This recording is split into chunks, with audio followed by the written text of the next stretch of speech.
Hey, Merry Christmas, church family. I want to take a few minutes tonight and consider how the birth of Jesus is the greatest news ever, because in the person of Jesus, we find the full presence of God. In Matthew chapter 1, verse 21, it says that she will bear a son, and you shall call his name Jesus, for he will save his people from their sins. All this took place to fulfill what the Lord had spoken by the prophet. Behold, the virgin shall conceive and bear a son, and they shall call his name Emmanuel, which translated means God with us. This name Emmanuel is the fulfillment of a prophecy from 700 years prior from the prophet Isaiah, who said they would call this coming one God with us. And Jesus shows up, and that's what they call him. But they call him two names here. They call him Jesus because he will save, and they call him Emmanuel because God is with his people. You see, in the manger, we find Jesus in the center of it, but he's fully God. And this is sometimes hard for us to wrap our minds around. A lot of times when we think of the birth of Jesus, we have our tabletop nativity set in mind, and it's a warm setting and everything looks great, and there's this cute baby in the middle that we celebrate. But if we pause and consider who this God with us is, it's mind-blowing. It brings us to worship. In Isaiah 40, verse 12, it says, "Who has measured the seas, the waters, in the hollow of his hand? Who has measured the heavens with a span? Who has enclosed the dust of the earth in a measure and weighed the mountains in scales and the hills in a balance?" It describes God as being huge and great and mighty. It then continues and it says, "Have you not known? Have you not heard? The Lord is an everlasting God. He's the creator of the ends of the earth. He does not faint or grow weary. His understanding is unsearchable." Our God is everlasting. He has no beginning. He has no end. Our God, his understanding, it's unsearchable. You can't get to the end of it. He doesn't grow weary or tired. He's strong. He's mighty. But there it also described him as being the creator of the heavens and the earth. Everything we see right now, these trees behind me, the sky above me, the ground that I'm standing on, it was created by him. Look around you. Everything around you, it's made by him. Look at your hand. Look at yourself. You are made by him. And you see this mighty, everlasting, great, glorious God, we read, became man and dwelt among us. This is in John chapter 1. It says, "In the beginning was the Word, and the Word was with God, and the Word was God.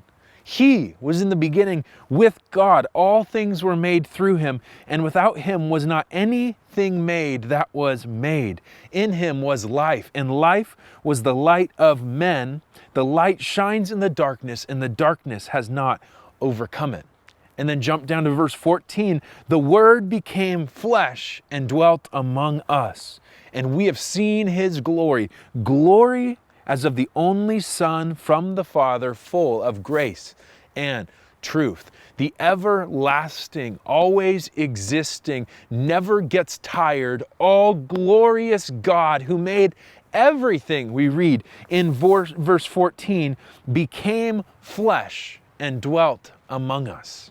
So in the person of Jesus, in the manger, in the midst of a dark backdrop, God is fully present with his people.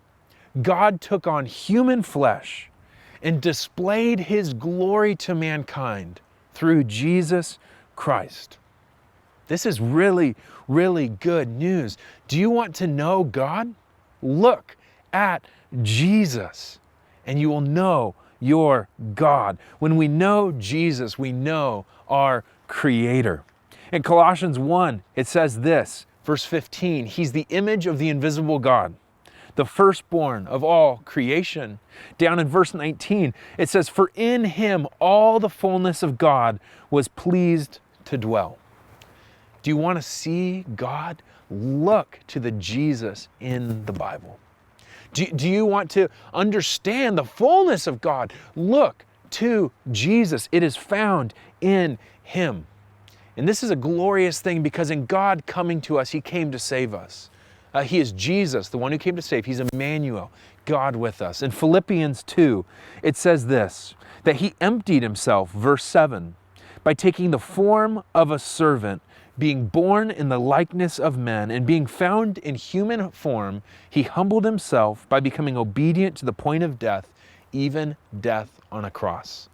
God, the infinite, glorious God, it says he humbled himself to become like us. This isn't a compliment to us. This speaks of the humility of our God. We're not great so that he'd try to become like us. No, we're broken, but he took on human form, lived a perfect life, died for us, and rose again. So when we look to Jesus in the manger, we see God fully present, but we see his love for us and that he became like us to be with us and to save us. So this Christmas season, we rejoice that God is with us, that God came to save us. And for that reason, we want to worship him.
Christ the